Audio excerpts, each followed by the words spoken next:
ఎకరం వాళ్ళకి కూడా పడలేదు కదా.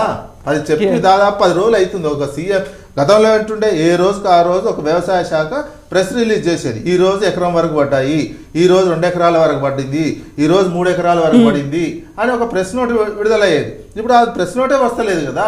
ఈ రోజు ఎంతవరకు 20-30 గుంటల వరకే పడినటువంటి విషయం ఉంది, అది కూడా ప్రెస్ నోట్ వస్తలేదు. ఈ రకం ఇది పద్ధతి కాదు. ఏ రోజుకి ఆ రోజు అనౌన్స్ చేయండి ఎంత వచ్చింది ఏంటి అనేది. ఈ రకమైనటువంటిది ఉండాలి తప్ప ఏదో అవతల మీరు వచ్చినప్పుడు మీరు చేసి మీరు ఆయన ఏంటంటే తొందరపాటు చర్య ఏంటంటే వీళ్ళు 3 నెలలు ఆగి 100 రోజులు పెట్టుకున్నారు. ఇప్పుడు అసెంబ్లీ సమావేశాలు ఏం చేయాల్సి ఉండే అంటే వీళ్ళు ఓన్లీ ప్రమాణ స్వీకారం చేసుకొని వదిలిపోయాలండి. ప్రమాణ స్వీకారం చేయకుండా వచ్చే రాకూడదు కథం వాళ్ళ గవర్నమెంట్ మీద పడరు. ఎలక్షన్లో చెప్పింది అందులో చెప్పారు, రోజు ఎలక్షన్లలో ఏం చెప్పారో అందులో అది చెప్పారు. మీరు 100 రోజులు అయినాక ఏంది ఈ ఇంప్లిమెంటేషన్ చేసుకుంటూ పోయి ఓహో ఇది ఇట్లుందని చెప్తే అప్పుడు ఏమన్నా ప్రజల్లో మీరు ఒకేసారి ఏం చేయకముందే విమర్శ చేస్తే ఏముంటుంది. ఇది ఇప్పుడు చేయబోతే కాల్చుకున్నట్టు అయింది. రైతు బందే వేయలేనటువంటి సిచ్యువేషన్లోకి వీళ్ళు వెళ్ళిపోయారు. సో కోటేశ్వరరావు గారు, ఇప్పుడు వారసత్వంగా వచ్చినటువంటి అప్పులు అనేవి ఉంటాయి. ఓవరాల్గా అయితే 60 ఏళ్ల సమైక్య పాలన, 6.5 ఏళ్ల కేసీఆర్ పాలన లేకుంటే బీఆర్ఎస్ పరిపాలనలో చూసుకుంటే అక్కడ అప్పుల లెక్కలు వారసత్వంగా వచ్చినవి చూడాలా, లేకుంటే తెలంగాణలోనే పెంచినటువంటి సంపద దాని నుంచి వచ్చినటువంటి ఆస్తుల లెక్కలు ఇవన్నీ కొంచెం గందరగోళంగా ఉన్నాయా? గందరగోళం ఏం లేదండి. లెక్కలు వేసుకోవడంలో కొన్ని పద్ధతులు ఉంటాయి. ఎవరికి అనుకూలమైనటువంటి పద్ధతిని వాళ్ళు చెప్తున్నారు. నేను ముందే చెప్పినట్టుగా ఉదాహరణకి 13.5 లక్షలు లేకపోతే 14.5 లక్షల కోట్ల జిఎస్టిపి రాష్ట్రానికి అని చెప్తున్నారు. దీంట్లో ఏమిటి 65% సేవా రంగం నుంచి వచ్చినటువంటి లెక్క. సేవా రంగం యొక్క విలువ అందులో 65% ఉంటుంది. 1% ఒక సంవత్సరం 1% తగ్గొచ్చు, 1% పెరగొచ్చు, అది వేరే.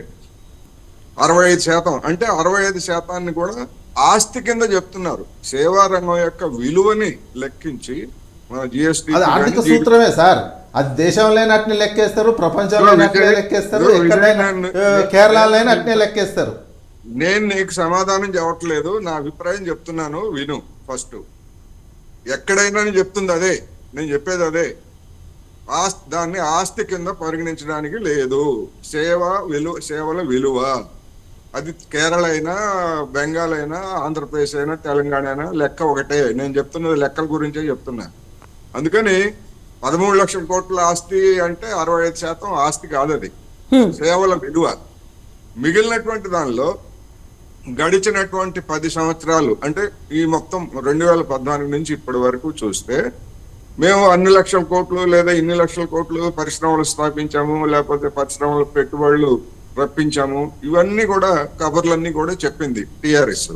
కానీ వస్తూత్పత్తిలో రాష్ట్రం యొక్క వాటా, వస్తూత్పత్తిలో జిఎస్డిపిలో ఉన్నటువంటి వాటా 17% అటు ఇటు మినహా గడిచినటువంటి 9.5 సంవత్సరాల్లో అది 17% నుంచి 34% పెరగలేదు. ఇది వాస్తవం. అందుకని మీటువంటి అప్పులు లేకపోతే రప్పించినటువంటి పెట్టుబడులు తెలంగాణలో వస్తూత్పత్తిని పెంచలేదు. అది దేశం అంతటా కూడా అదే పరిస్థితి ఉన్నది, నేను కాదంటలా. దేశం అంతటా కూడా అదే పరిస్థితి ఉన్నది. అందుకని మేమేదో ఆస్తులను సృష్టించాము లేకపోతే ఇంకోటి. ఇప్పుడు ఉదాహరణకి ఒక 20,000 కోట్లు పెట్టి ఒక యాదాద్రో లేకపోతే వెంకటాద్రో ఏదో ఒక ప్రాజెక్ట్ పెట్టారనుకోండి, దాని విలువ అంతే ఉంటుంది, 20,000 కోట్లే ఉంటుంది తప్ప 1,00,000 కోట్లు అవుతుందా? ఎట్లా అవుతుంది 1,00,000 కోట్లు? అందుకని ఇవన్నీ కూడా ఏంటంటే అంకెల గారిడి, జనాన్ని మభ్యపెట్టేటువంటి వ్యవహారాలు తప్ప మరొకటి కాదు. ఆస్తి అంటే ఆస్తి సంపదను, ఇప్పుడు ఉదాహరణకి మన క్యాపిటల్ ఇన్వెస్ట్మెంట్ అంటారు, పెట్టుబడి వ్యయం అంటారు. ఈ పెట్టుబడి వ్యయం అనేటువంటిది మొదటి బడ్జెట్కి ఇప్పటి బడ్జెట్కి వచ్చేసరికి క్రమంగా తగ్గిపోతా ఉంది. ఎందుకని పెట్టుబడి వ్యయం ఆస్తుల కల్పన. పెట్టుబడి వ్యయం అనేటువంటిది ఆస్తుల కల్పన. ఆ ఆస్తుల కల్పన అనేటువంటిది క్రమంగా తగ్గిపోయింది. 18% ఉన్నటువంటి మొదటి బడ్జెట్లో 18%, 17% ఉన్నటువంటి క్యాపిటల్ ఇన్వెస్ట్మెంట్ ఇప్పటికి వచ్చేసరికి 6, 7, 8% పడిపోయింది. మరి ఆస్తుల కల్పన అంటే అది తప్ప సేవా రంగంలో వచ్చినటువంటి దాని లెక్క చూపి ఇది కూడా ఆస్తే, మేము దీన్ని కూడా ఆస్తిగా పరిగణిస్తామంటే అది చెల్లదు. అది వాస్తవమైనటువంటి ఆస్తి కాదు. సేవను అమ్మానండి, పోని ఆస్తిని తాకట్టు పెట్టమానండి. ఫిజికల్ గా ఉన్నటువంటి, భౌతికంగా ఉన్నటువంటి ఆర్టీసీ భవనాలు లేకపోతే ఆర్టీసీ స్థలాలు వీటిని తాకట్టు పెట్టి అప్పులు తీసుకోవచ్చు. కానీ సేవా రంగంలో మా ఆదాయం మా ఆస్తి ఇంత ఉందని చెప్పేసి ఏ బ్యాంకు దగ్గరైనా ఎక్కడైనా కానీ కేటీఆర్ని కానీ లేకపోతే ఇంకోళ్ళని కానీ ఎవరిని దాన్ని తాకట్టు పెట్టి ₹1 తీసుకోమనండి, ఎక్కడన్నా ఇస్తాడు ఎవడన్నా? దాన్ని ఆస్తి కింద పరిగణించట్లేదు. అందువల్ల ఇవన్నీ కూడా ఏంటంటే అసంబద్ధమైనటువంటి వాదనలు తప్ప మరొకటి కాదు. ఇప్పుడు మన FRBM పరిధికి సంబంధించి నేను ముందే చెప్పాను, కూడా అదే చెప్పాడు. ఇప్పుడు కేంద్ర ప్రభుత్వము ఒక రాష్ట్రం అని కాదు మొత్తం రాష్ట్రాల మీద అటువంటి వైఖరి తీసుకున్న మాట వాస్తవం. కానీ మరి దానివల్ల నిజానికి అప్పులు అనేటువంటివి కేవలం రాష్ట్ర ప్రభుత్వం చేసిన అప్పులే కనుక అయ్యేట్లయితే అది దాన్నే పరిగణించాలని ఉంటే మరి కోర్టుకు వెళ్ళాలి. కోర్టుకు వెళ్ళలేదు. ఎందుకని వెళ్ళలేదు? టిఆర్ఎస్ ప్రభుత్వం.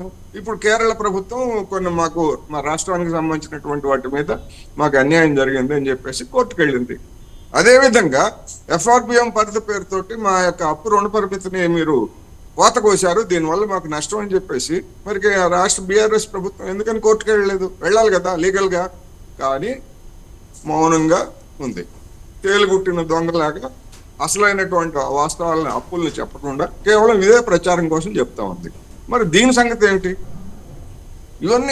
ఇవన్నీ చూసుకున్నప్పుడు ఈ విధమైనటువంటి అసంబద్ధతలు ఉన్నాయి. ఇప్పుడు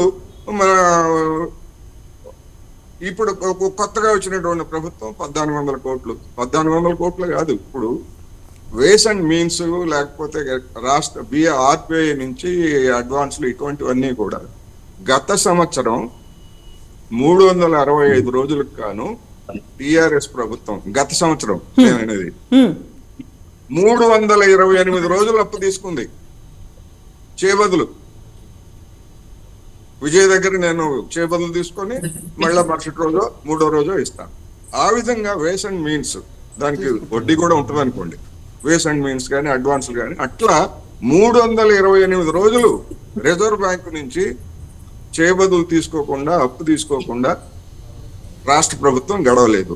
ఈ సంవత్సరం వర్తమాన సంవత్సరం మన శ్వేతపత్రంలో ప్రకటించినట్టుగా ఇంకా మార్చి 31 వరకు గడువు ఉన్నప్పటికీ 214 రోజులు ఇప్పటికే అంటే శ్వేతపత్రం ప్రకటించినట్టే వేస్ అండ్ మీన్స్ కింద తీసుకున్నారు. అందుకని రాష్ట్ర ప్రభుత్వం అనివార్యం వేస్ అండ్ మీన్స్ ఇప్పుడు తీసుకున్నటువంటి అప్పులన్నీ వేస్ అండ్ మీన్స్ కింద తీసుకున్నారు. అదే విధంగా రాష్ట్ర ప్రభుత్వం 38,000 కోట్లకు గాను 33,000 కోట్లు ఆల్రెడీ BRS ప్రభుత్వ హయాంలోనే తీసుకున్నారు. ఇంకొక 5,000 కోట్లు మాత్రమే తీసుకోవడానికి అవకాశం ఉంది. అందుకని 5,000 కోట్లు తీసుకున్నట్లయితే రేపు మార్చి వరకు రాష్ట్ర ప్రభుత్వం యొక్క నిర్వహణ సాధ్యం కాదు కనుక వేస్ అండ్ మీన్స్ తీసుకుంటున్నారు. అది కదా వాస్తవ పరిస్థితి. ఇప్పుడు రైతు బంధు ఈ రోజు ఎంత వేశారు, రేపు ఎంత వేశారు, ఎల్లుండి ఎంత వేశారు కానీ గతంలో ప్రకటనలు వచ్చాయి, ఇప్పుడు రావట్లేదని విజయ్ చెప్పాడు. ఓకే, దాంతో నాకేమీ ఇబ్బంది లేదు, ప్రకటించకపోయినా ఒకటి. మరి గత 9.5 సంవత్సరాలుగా ఉద్యోగులకి ఫలానా జిల్లాకి ఈ రోజు వేతనాలు వేసాము లేదా పెన్షనర్స్ కి ఈ రోజు వేతనాలు వేసామని చెప్పేసి మరి ఎప్పుడన్నా ప్రభుత్వం చెప్పిందా? 20వ తారీఖు వరకు ఒక్కొక్క జిల్లాకి 2 జిల్లాలకు చొప్పున పెన్షన్స్ జీతాలు వేసినటువంటి చరిత్ర మనకు తెలియదా? కావాలంటే లెక్కలు చూసుకోమనండి, అదేమి దాపరికం కాదు కదా. ట్రెజరీల దగ్గర రికార్డులు అన్నీ ఉంటాయి. మరి ఎందుకని చెప్పలేదు అప్పుడు ప్రభుత్వం? ఉద్యోగులారా ఈ నెలలో మీకు రంగారెడ్డి జిల్లాలో వేస్తున్నాను, మరుసటి రోజు మేడ్చల్ జిల్లాలో వేస్తున్నానని చెప్పిందా ఎప్పుడైనా? అందుకని చెప్పడమా లేదా అనేటువంటి దాన్ని మనం అడగొచ్చు, కానీ గత ప్రభుత్వం నిర్వాహకం ఏమిటనేటువంటిది కూడా మనకి చెప్పాలి. అందుకని గత ప్రభుత్వం అయినా కానీ పోనీ ఒక్కసారిగా ఎందుకే లేదు? రోజు ఎంత వేసాము, ఎకరానికి వేసాము, 2 ఎకరాలు వేసామని గత ప్రభుత్వం కూడా చెప్పిందంటే దాని అర్థం ఏంటంటే డబ్బులు లేవు, అడ్డా మీద కూలీ బతుకంటాం మనం. అడ్డా మీద కూలీ అంటే ఆ రోజు పనిచేస్తే సాయంత్రానికి వంట చేసుకొని తినడానికి ఉంటుంది. అదేవిధంగా రాష్ట్ర ప్రభుత్వానికి కూడా ఇవాళ ఉన్నటువంటి పరిస్థితి ఏమిటంటే ఏదైనా వనరు వస్తే ఆ వనరుని మరుసటి రోజు ఖర్చు పెట్టడానికి ఉన్నటువంటి పరిస్థితి లేనప్పుడు వేస్ అండ్ మీన్స్ కింద రాష్ట్ర ప్రభుత్వాలు రిజర్వ్ బ్యాంక్ నుంచి తీసుకోవాలి. ఇది పరిస్థితి.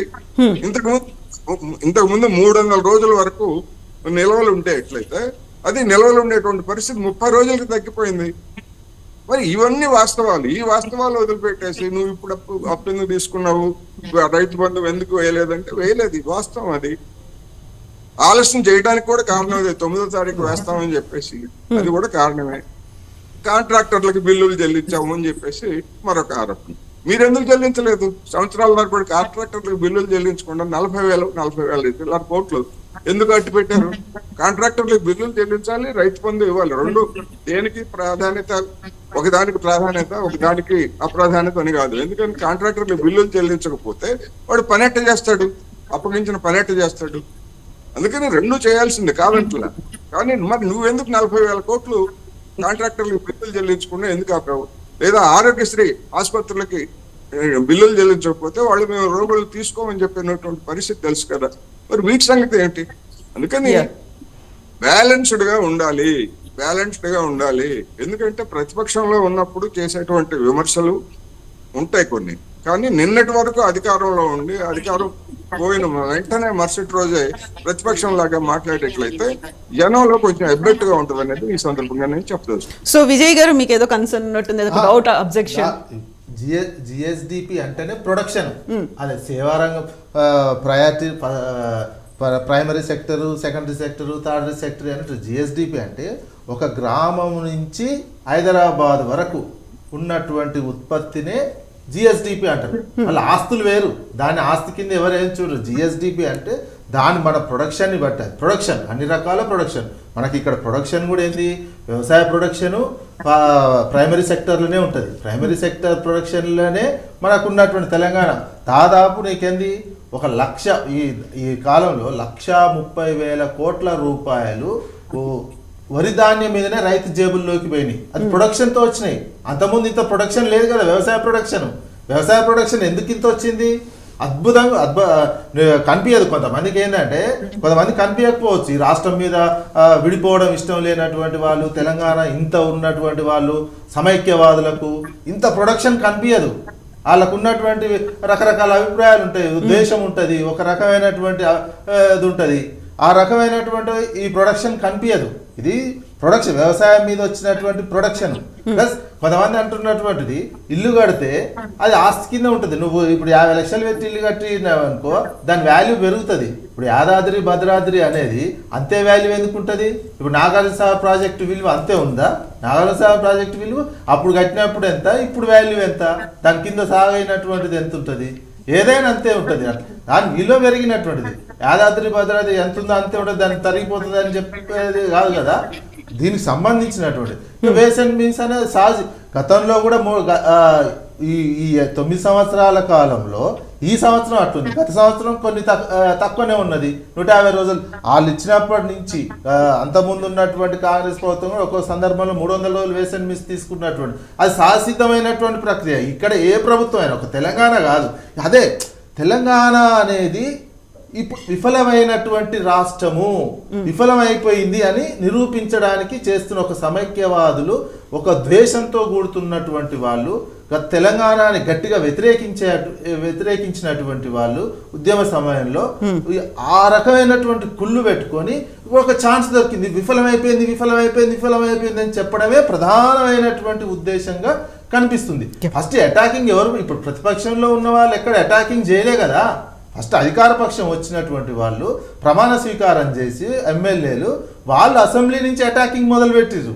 అధికారం వచ్చినప్పుడు సర్దుకోవాలి, ముందు ఏందనేది తెలుసుకోవాలి. ఏంది తెలుసుకోకముందే ఎలక్షన్లలో ఏ రకమైనటువంటి చెప్పారో అదే అసెంబ్లీలో చెప్పినటువంటిది. అందుకే ఎలక్షన్ ప్రచారంలో 5 లక్షల కోట్ల అప్పు అనేది ఎలక్షన్లో చెప్పారు, అప్పులు చేసిరు అనేది చెప్పారు. ఈ అప్పులు చేసింది ఇవన్నీ కనిపిస్తుంది. అంటే మీరేం చేయాలి? ఇంతకంటే భిన్నంగా చేస్తామనిగా వచ్చింది. ఇప్పుడు రైతు బంధు సరే వీళ్ళు ఏ రోజు వేసిరు అనేది ప్రకటించారు. గవర్నమెంట్ దగ్గర ఒకేసారి 6,000 కోట్లు ఉండవు, ఒకేసారి 7,000 కోట్లు ఉండవు. రోజు ఇన్ని వస్తామంటే దీనికి ప్రయారిటీ, మా కాంట్రాక్టర్ల బిల్లు చెల్లించడమే ప్రయారిటీ అయిపోయింది. వాళ్ళు ప్రయారిటీ కింద అది తీసుకున్నారు. నేను అదే అంటున్నా కదా, రైతులకు చెల్లించడం రైతు బంధు అనేది వాళ్ళు ప్రయారిటీ కాదు, అందుకే వాళ్ళు చెల్లించలేకపోతున్నారు. దేశంలో ఎప్పుడైనా ఇప్పుడు కేంద్ర ప్రభుత్వం ఉన్నది, ఈ రోజు ఎప్పుడైనా ప్రకటిస్తారు ఉద్యోగులకు ఈ రోజు ఈ జీతం వచ్చిన రెగ్యులర్, అది సహజసిద్ధమైన నెక్స్ట్ ప్రాసెస్. అది ఎందుకు ప్రకటించారు? అది ఎప్పుడైనా ప్రకటిస్తారు ఎవరైనా?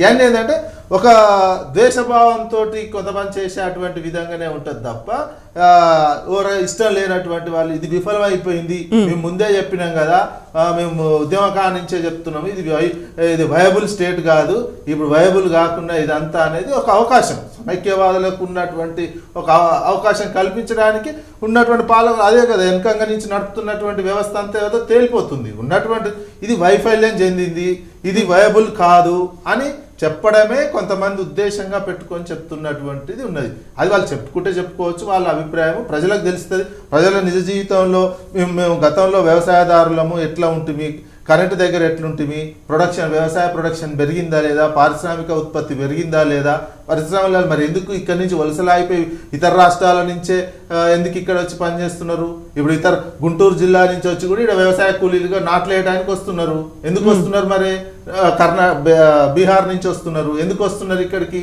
అది ప్రజలకు అనుభవంలో తెలుస్తుంది. సరే ఎట్లున్నది ఏంది అని ఈ లెక్కలు ఈ సంగతి ఏదున్నా ఆడ ప్రతిసారి కాగ్ రిపోర్ట్లో చెప్తూనే ఉంది, ఆర్బీఐ చెప్తూనే ఉన్నది. ఇవన్నీ ఏమి ఉత్తాయి కాదు కదా. 9 ఏళ్ళ నుంచి 5 సంస్థలు భారతదేశంలో ప్రతి రాష్ట్రాన్ని ఆర్థిక వ్యవస్థని అబ్జర్వ్ చేస్తుంటాయి. ఆర్థిక శాఖ, కేంద్ర ఆర్థిక శాఖ, ఆర్బీఐ, నీతి ఆయోగ్, ఫైనాన్స్ కమిషన్ నిరంతరం అబ్జర్వేషన్ చేస్తుంటాయి. ఆ అబ్జర్వేషన్ చేసి ఇస్తున్నటువంటి రిపోర్ట్లే ప్రామాణికం. ఆర్బీఐ ఇస్తున్నటువంటి రిపోర్ట్లనే ఉంటుంది ఇదంతా.